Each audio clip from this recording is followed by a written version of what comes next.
कोपर गावात पहाटेच्या वेळी शांती शिक्षिका, नयना खेळाडू आणि कपिलाबाई कीर्तनकार एसटी बसची वाट पाहत आहेत.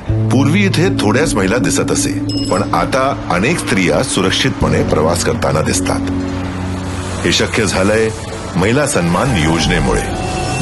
या योजनेने महाराष्ट्रातील महिलांना 50% सवलतीत एसटी बसने प्रवासाची सुविधा मिळवून दिली व प्रवास अधिक सुखद आणि किफायतशीर देखील झाला.